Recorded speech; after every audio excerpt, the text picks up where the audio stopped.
खिलाएंगे ना sir, next time 5 साल नहीं खिलाया और आज मांग रहे हो तो बोल अब निकाह को खिलाओ तो तुम्हें बताओ अच्छा है कि खराब है।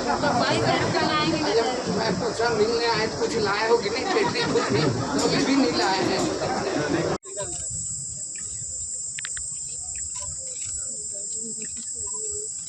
कमलेश्वरी माता की जय। भगवान के नाम लेके शुरू करिए, अच्छा धंधा करिए, परिवार को मदद करिए और बिल्कुल साथ में रहिए। चलाना सीख जाएगी, काम सीख जाएगी।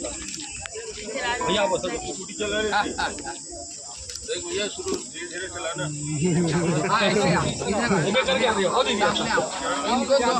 और सामने लाओ ना, चाबी ले जाओ। लक्ष्मी गुप्ता जी कहाँ चलाएंगे और बस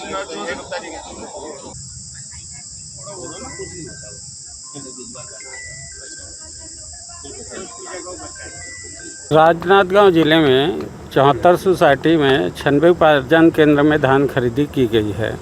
आज भी लगभग 10-12 समिति में उपार्जन केंद्र में कहीं 6,000, कहीं 4,000, कहीं 10,000 ऐसा बचा है। इसके पहले 28 फरवरी तक शासन उठा लेंगे, ये लिखित आदेश दिए थे। उसके बाद 28 फरवरी के बाद जो सुखत आएगा वो हम देंगे ऐसा बोला था। लेकिन अभी 2 दिन पहले 25 तारीख को जिला प्रशासन द्वारा एक लिखित आदेश प्रसारित की गई है, जिसमें आप सुखद भरें अन्यथा हम कठोर कार्रवाई करेंगे। आपको पता है हर साल ऐसी कठोर कार्रवाई के कारण हमारे 2-4 कर्मचारी सुसाइड करने के लिए मजबूर हो जाते हैं। मैं आपको बता दूं, इस बार भी जिला प्रशासन या शासन ऐसा कठोर कार्रवाई करने के लिए निर्देशित करेंगे तो निश्चय ही ये 2-4 सुसाइड कर सकते हैं, जिसकी जिम्मेदारी शासन और प्रशासन की होगी। तो मैं जिला प्रशासन और शासन से मांग करता हूं कि आपके द्वारा जो 28 फरवरी के बाद जो सुखत आएगी वो हम भुगतान करेंगे, ये आपने वादा किया है। तो आप सोसाइटी में जो भी सुखत आ रही है उसका भुगतान करें और सोसाइटी के कर्मचारी को अनावश्यक परेशान न करें। इसलिए हम लोग माननीय विधानसभा अध्यक्ष माननीय रमन सिंह जी से हम मिलने आए थे, आवेदन दिए हैं और अनुरोध किए हैं कि इस पर त्वरित कार्रवाई करते हुए इस समस्या का निराकरण करें। मैं किशुनलाल देवांगन, जिला अध्यक्ष, जिला सहकारी समिति कर्मचारी संघ राजनांदगांव। हाँ, हम लोग धान खरीदी प्रभारी हैं, सोसाइटी कर्मचारी हैं, खैरागढ़ जिला से है, राजनांदगांव से है और मोहल्ला मानपुर से है। जैसे कि आप सभी जानते हैं कि हम लोग किसानों का धान खरीदी करते हैं और नवंबर से धान खरीदी प्रारंभ होती है, लेकिन अभी तक धान का उठाव नहीं हुआ है और हमारे ज़िलों में अभी तक धान सोसाइटी में पड़ा हुआ है। आप देख रहे हैं कि कितनी गर्मी पड़ रही है और खुले आसमान के नीचे धान पड़ा हुआ है और उस धान में प्रति बोरी 2 से 3-3 किलो तक की उसमें सुखत साटे जा रही है, कमी आ रही है, वजन में कम आ रही है। जब हम उस धान को आज परिधान कर रहे हैं मिलरों को या ट्रांसपोर्टरों को, तो वो धान में वजन आ रहे हैं, उसको हमसे भरपाई भरने के लिए वो लोग बोल रहे हैं और उसके चलते पूरी सभी सोसाइटियों में धान को सुखत और साटेज आया है। और कल परसों 25 तारीख को जिला प्रशासन की तरफ से वो साटेज को भरने के लिए हमारे ऊपर नोटिस निकाला जा रहा है, दबाव बनाया जा रहा है और इसके चलते हम आज माननीय डॉक्टर रमन सिंह जी विधानसभा जो अध्यक्ष हैं, हमारी पीड़ा को लेकर उनके पास आए हैं कि प्रशासन जो है, शासन जो है सुखद की भरपाई हमसे वसूली न करें और ये प्रशासन की ही लापरवाही कि अभी तक धान उठा नहीं है, उसकी भरपाई सरकार करे। और एक पत्र हमने पिछले बार जब आंदोलन किए थे धान खरीदी के पहले नवंबर में, तो खाद्य विभाग का शासन का हमारे पास पत्र भी है कि 28 फरवरी के तक पूरा धान को हम उठा लेंगे और नहीं उठेगी तो खाद्य विभाग जो है वित्त विभाग को एक प्रस्ताव बनाकर भेजेगी और सुखद का जो है भरपाई सरकार करेगी। लेकिन उसकी बनिस्बत जो है उल्टा हमको ही दबाव बनाया जा रहा है, हमारे ऊपर नोटिस निकाला जा रहा है। तो हम वही माननीय विधानसभा अध्यक्ष महोदय को ज्ञापन दिए हैं कि इस पर आप त्वरित कार्रवाई करें और सुखद की भरपाई कराएं, अन्यथा हमारे जो कर्मचारी संगठन है, अभी तो ये तीनों जिले के हैं, ये मामला जो है प्रदेश का जरूर है, लेकिन यहीं से शुरुआत होकर के प्रदेश पर हम इसको ले जाएंगे संगठन में।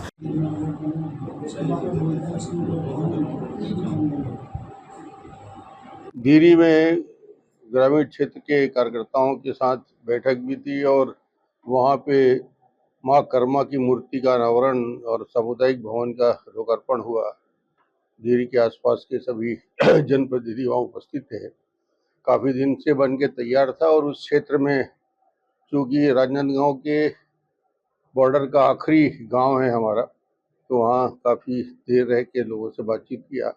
आज निवास आने के बाद श्रम विभाग की महत्वपूर्ण योजना, जिसमें बहनों को सक्षम बनाने के लिए और उनकी आर्थिक दृष्टि से स्वावलंबन की दिशा से श्रम विभाग की योजना योगेश दत्त जी के अध्यक्ष बनने के बाद पहली आज बड़ी घोषणा का क्रियान्वयन हुआ कि हमारी बहनों को उनको आत्मनिर्भर बनने के लिए साइकिल रिक्शा देने का काम था। इलेक्ट्रॉनिक रिक्शा दिया गया 9 बहनों को, 1-1 लाख रुपया तक की सब्सिडी सभी बहनों को दिया गया। शेष राशि 75,000 जो भी है वो किस्तों में वहाँ से थोड़ी बहुत कमाई करके फिर किस्तों में पटाएंगे। तो ये एक बहुत महत्वपूर्ण योजना है। उसका आज 9 लोगों को, बहनों को इलेक्ट्रॉनिक ई रिक्शा दे के उसका आज प्रारंभ हुआ। मुझे लगता है कि अन्य योजनाएं और अन्य कार्यक्रम जो अभी होंगे उसमें भी ग्रामीण क्षेत्र में लोकार्पण और भूमि पूजन। न्याय का मतलब ये है कि जिन लोगों ने निर्दोष लोगों के ऊपर और धर्म के आधार पे निर्ममता पूर्वक हत्या की है और वो जिस प्रकार उनकी गतिविधि रही है, ये न केवल हत्या है बल्कि देश को, समाज को विभाजित करने का षड्यंत्र है।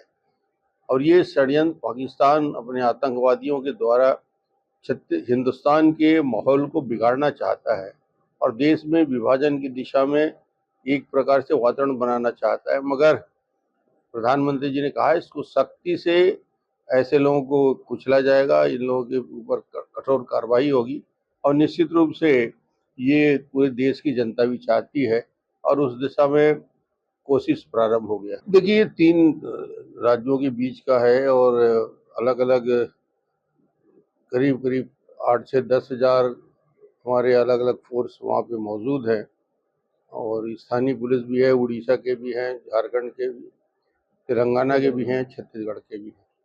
और ये कुछ 60 किलोमीटर के एरिया में पीछे आगे बढ़ रहे हैं। काफ़ी सामग्री भी मिला, गुफा के अंदर घुस के देखे भी, वहाँ पे 3 लोगों को उन्होंने नक्सलियों को मारा भी और आगे बढ़ रहे हैं। तो उम्मीद कर रहे हैं कि वहाँ नक्सलियों का बड़ा समूह होगा। इतना बड़ा जंगल है, वहाँ पे ढूंढ पाना इतना आसान नहीं है, पर एक ज़बरदस्त प्रयास हुआ है और इसका असर नक्सल आंदोलन के में जो उल्टी गिनती शुरू हुई है उस पर पड़ेगा और नक्सलवाद समाप्त होने की दिशा में निश्चित रूप से ये प्रभावी कदम है।